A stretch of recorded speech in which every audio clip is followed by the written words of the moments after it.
सेक्सच्या अगोदर ही गोष्ट चुकून करू नका, त्रास होईल. याविषयी मी बोलणार आहे. माझं नाव आहे डॉक्टर दीपक केळकर. मी मनोविकार, सेक्स रोग, संमोहन आणि व्यसन मुक्तीतज्ञ आहे आणि अकोल्यामध्ये 37 वर्षांपासून प्रॅक्टिस करतोय.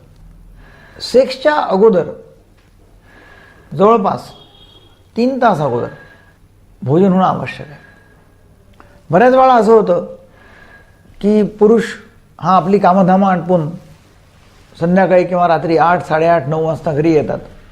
नंतर मग TV पाहून 9:30, 10, 10:30 वाजता जेवण करतात आणि ते खूप पोट भरून जेवण करतात आणि नंतर लगेच बेडवर जातात आणि सेक्स करतात.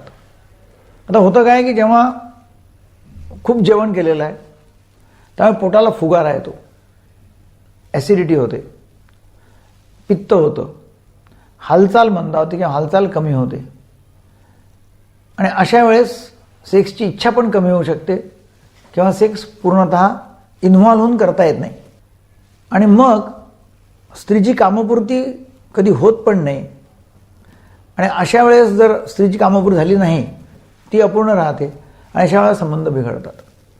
म्हणून सेक्सच्या अगोदर ही गोष्ट चुकून करू नका आणि ती गोष्ट म्हणजे पोटभरून जेवण करणं, अति पोटभर जेवण करणं की एकदम पोट फुगून जाईल, खूप पाणी पिऊन राहिलेलं आहे आणि मग पोट खूप असं फुगलेलं आहे बुवा आणि म्हणजे इतकं डिस्टर्ब झालेलं आहे की आता जणू काही आता हालचालच करता येणार नाही बुवा, अशा रीतीने एवढं कधीच करू नये आणि असं झालं असेल तर सेक्स करू नये. हे जर लोकांनी पाळलं तर डेफिनेटली सेक्स लाईफ चांगलं होईल. Thank you very much.